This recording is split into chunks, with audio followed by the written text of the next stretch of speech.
Can you explain what you need to look for if we wanted to put a ramp into our front door? What do I need, or what do the viewers need in order to accommodate that?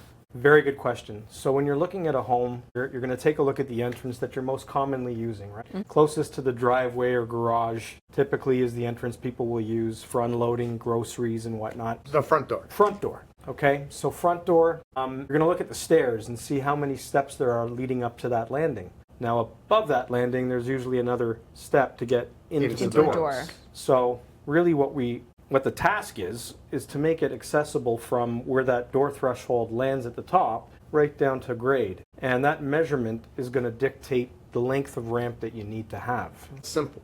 Code states for a ramp, for every 1 inch in height, it's 12 inches in run. Correct, and that's minimum code, right? Minimum code, right? The accessibility standards that have been set out in the AODA, which is another topic, but a lot of people have heard about it.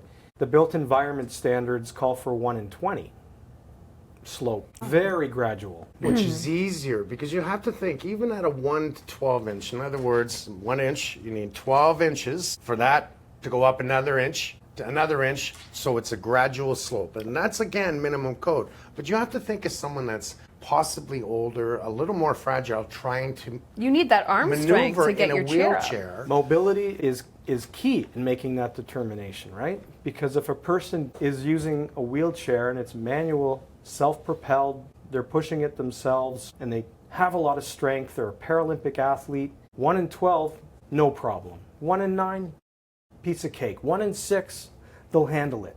But when you don't have the upper body strength to push the wheelchair and you're not using a powered wheelchair, then you need to have a very gradual slope in order to push that wheelchair. Yeah, but even if people are, like you said, 1 in 9, I can do it because I'm healthy. The code is 1 to 12. But does it change when it comes to a motorized wheelchair? Is there a different code? Because if 1 to 12 is a manual That's wheelchair. a great question. So here's the thing. With ramp construction, building codes, they kick in, right? Because you're dealing with footings, you're dealing with structure, you're dealing with tying into the building, right? It's a permanent feature of the home. So that you're going to have to get a deck permit for, usually running off of a deck or some sort of a platform, and it's going to have to meet that minimum 1 in 12 slope ratio.